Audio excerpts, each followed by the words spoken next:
بسم اللہ الرحمن الرحیم۔ آپ صلی اللہ علیہ وسلم کی ایک حدیث ہے، المرء مع من احب۔ اس حدیث کے اندر آپ صلی اللہ علیہ وسلم کی محبت، آپ صلی اللہ علیہ وسلم کی الفت جو ہے وہ جھلکتی ہے۔ ایک دوسری حدیث ہے لیکن اس کے اندر وعید نظر آتی، من تشبہ بقوم فہو منہم۔ یہ دو حدیثیں ملتی ہیں، دو حدیثیں، المرء مع من احب، یہ ایمان والوں کے لیے، دونوں حدیثیں ایمان والوں کے لیے ہیں۔ آپ صلی اللہ علیہ وسلم نے کیا فرمایا؟ المرء مع من احب، کہ کل قیامت والے دن جو بندہ جس سے بھی محبت کرتے ہیں وہ اسی کے ساتھ اٹھایا جائے گا، وہ اسی کے ساتھ ہوگا، وہ اسی کے ساتھ ہوگا۔ اس میں ایک محبت کا پہلو نظر آتا ہے کہ انسان جو ہے، تعلیم دی جا رہی ہے کہ انسان جو ہے وہ ایسے لوگوں سے محبت کرے جس کو کل قیامت والے دن اپنے ساتھ وہ پسند کرتا ہو، یا اس کے ساتھ خود کا اٹھنا پسند کرتا ہو۔ تو ہم میں سے کون ہے جو یہ نہیں چاہے گا کہ ہم آپ صلی اللہ علیہ وسلم کی معیت کل قیامت والے دن اختیار کریں؟ ہم میں سے ہر بندہ چاہے گا کہ کل قیامت والے دن آپ صلی اللہ علیہ وسلم کی رفاقت ہمیں ملے، آپ صلی اللہ علیہ وسلم کی معیت ہمیں ملے،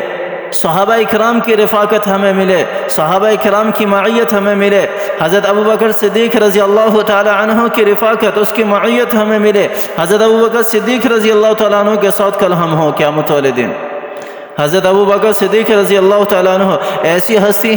ہستی ہے کہ کل قیامت والے دن کوئی اللہ کے سامنے کھڑا ہونے کے لیے تیار نہیں ہوگا۔ واحد ہستی حضرت ابو بکر صدیق رضی اللہ تعالیٰ عنہ کی ہے جو کل قیامت والے دن اللہ کے سامنے کھڑے ہونے کے لیے جائے گی۔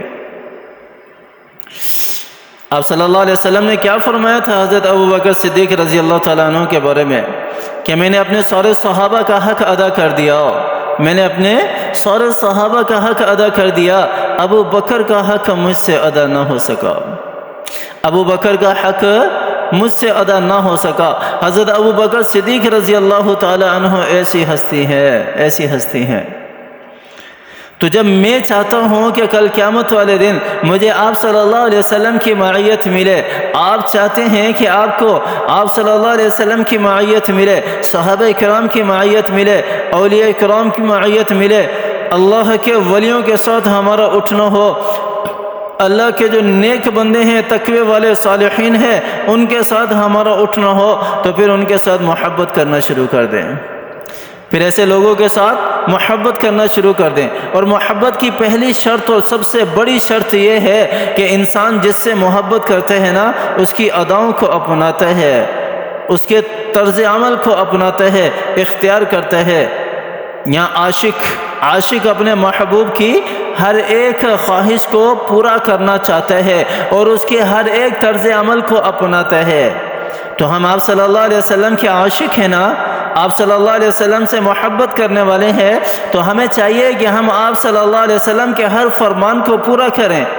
آپ صلی اللہ علیہ وسلم کے طرز عمل کو اپنائیں، آپ صلی اللہ علیہ وسلم کا جو طرز عمل تھا زندگی بسر کرنے کا، اسے اپنی زندگیوں میں لے کر آئیں۔ آپ صلی اللہ علیہ وسلم کا اٹھنا بیٹھنا، کھانا پینا، سونا جاگنا، دیکھنا، ہر عمل، ہر چیز، تجارت بھی اس کے اندر آ جاتی ہے، گھر کے معاملات بھی اس کے اندر آ جاتے ہیں، مسجد کے ممبر و محراب بھی اس کے اندر آ جاتے ہیں، اور ساری جتنی بھی چیزیں ہیں حکومتی لیول پر ہوں یا نجی لیول پر ہو، جس بھی لیول پر ہیں، سارے کے سارے اس کے اندر آ جاتے ہیں۔ وہ سارے کے سارے ہمیں اس میں دیکھنا ہوگا کہ آپ صلی اللہ علیہ وسلم کا طرز عمل کیا ہے، اگر ہم چاہتے ہیں کہ کل قیامت والے دن آپ صلی اللہ علیہ وسلم کے ساتھ ہوں۔ آپ صلی اللہ علیہ وسلم نے جو عمل جس طرح کیا، ہمیں بھی اسی طرح کرنا ہے، کسی قسم کا کوئی رد و بدل نہیں کرنا، اور نہ ہی اپنی طرف سے کسی چیز کے اس کے اندر ایجاد کرنا ہے، نئی چیزوں کو اسلام کا نام دے کر، جس طرح کہ آج کا مسلمان کر رہا ہے، جس طرح کہ آج کا مسلمان یہ خرافات کر رہا ہے، اپنے ہاتھوں کا دین بنایا ہوا ہے ہم نے۔ دین تو بہت آسان ہے، ہم نے اس کو مشکل بنایا ہوا ہے، جس کی ایک چھوٹی سی مثال ہے کہ کسی کے گھر میں میت ہو جاتی ہے نا، کسی کے گھر میں میت ہو جاتی، اس کو میت کا اتنا دکھ نہیں ہوتا جتنا دکھ اس کو جتنی فکر اس کو اس بات کی ہوتی ہے کہ میں نے محلے والوں کو، میں نے رشتہ داروں کو، میں نے عزیز و اقارب کو کھانا کہاں سے کھلانا ہے، کھانا کہاں سے کھلانا ہے، اور پھر کھانے والے اس میں عیب نکالتے ہیں، عیب یہ کیا ہے، یہ ہم نے خود مشکل بنائی، میرے نبی کا یہ طرز عمل نہیں ہے۔ میرے نبی نے تو فرمایا کہ احادیث کے اندر ملتی ہے، احادیث کے اندر ملتا ہے، مفہوم اس طرح کا ہے کہ جس کے اندر میت ہو جاتی ہے نا جس گھر میں، تو اس کے جو اڑوس پڑوس والے ہیں نا وہ ان کے کھانے پینے کا بندوبست کریں، وہ ان کی رعایت رکھیں، وہ ان کا خیال رکھیں کہ ان کے گھر میں میت ہوئی ہے اور انہیں کچھ پتہ نہیں ہے، انہیں کچھ پتہ نہیں ہے۔ ہمارے یہاں تو جتنے بھی محلے والے ہیں ان کی تو عید ہو جاتی ہے نا، ان کی تو عید ہو جاتی ہے، جتنے بھی باہر آوارہ پھرنے والے ہوتے ہیں ان کی تو 3 دن عید ہو جاتی ہے، وہ تینوں دن کھانا اسی کے گھر پہ کھاتے ہیں۔ تو آپ صلی اللہ علیہ وسلم کی رفاقت چاہیے، آپ صلی اللہ علیہ وسلم کی معیت چاہیے، تو ہمیں آپ صلی اللہ علیہ وسلم کی زندگی کو اپنانا ہوگا،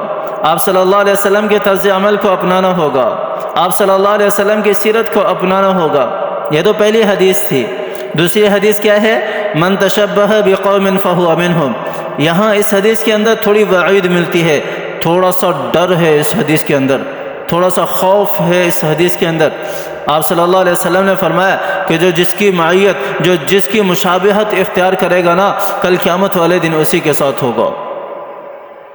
جو یہود و نصارہ کی مشابہت اختیار کرے گا کل قیامت والے دن انہی کے ساتھ ہوگا۔ جو غیر مسلموں کی مشابہت اختیار کرے گا کل قیامت والے دن اسی کے ساتھ ہوگا۔ جو شریعت سے ہٹ کر عمل کرنے والے ہیں، چاہے وہ مسلمان ہو یا غیر مسلم ہو، نان مسلم ہو، شریعت سے ہٹ کر جو بھی عمل کرنے والے ہیں اور اس کی جو مشابہت اختیار کرے گا وہ کل قیامت والے دن اسی کے ساتھ ہوگا۔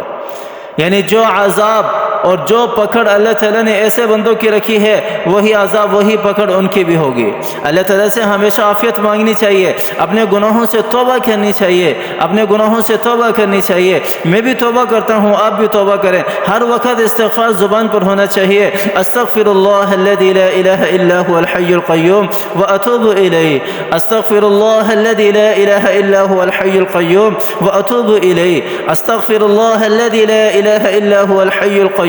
واتوب الیہ۔ چھوٹا سا ہے، اس کو یاد کر لیں، اس کو زبان پر پڑھتے رہیں۔ اللہ تعالیٰ ہمیں معاف فرمائے، اللہ تعالیٰ ہمیں عافیت والی زندگی عطا فرمائے، اللہ تعالیٰ ہمیں ذلت و رسوائی سے بچائے، دنیاوی ذلت و رسوائی سے بچائے، اخروی ذلت و رسوائی سے بچائے۔ دنیاوی محتاجی اور معذوری سے اللہ تعالیٰ ہماری حفاظت فرمائے، اخروی محتاجی اور معذوری سے اللہ تعالیٰ ہماری حفاظت فرمائے۔ لیکن جہاں ممکن ہے ان کی مشابہت اختیار نہ کی جائے وہاں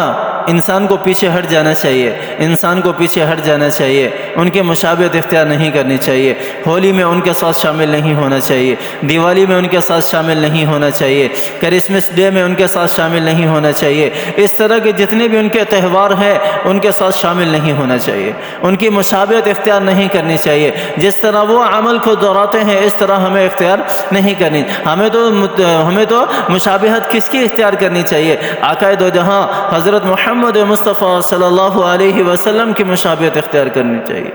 صحابہ اکرام کی مشابہت اختیار کرنی چاہیے، اللہ والوں کی مشابہت اختیار کرنی چاہیے، قرآن والوں کی مشابہت اختیار کرنی چاہیے، تاکہ کل ہمارا جو حشر نشر ہے وہ انہی لوگوں کے ساتھ ہو، انہی لوگوں کے ساتھ ہو۔ اللہ تعالی ہمیں سمجھ عطا فرمائے، اللہ تعالی ہمیں قرآن پر چلنے کی توفیق عطا فرمائے، اللہ تعالی قرآن سے محبت کرنے کی توفیق عطا فرمائے اور اس پر عمل کرنے کی توفیق عطا فرمائے۔ آمین ثم آمین، وآخر دعوانا ان الحمد للہ رب العالمین۔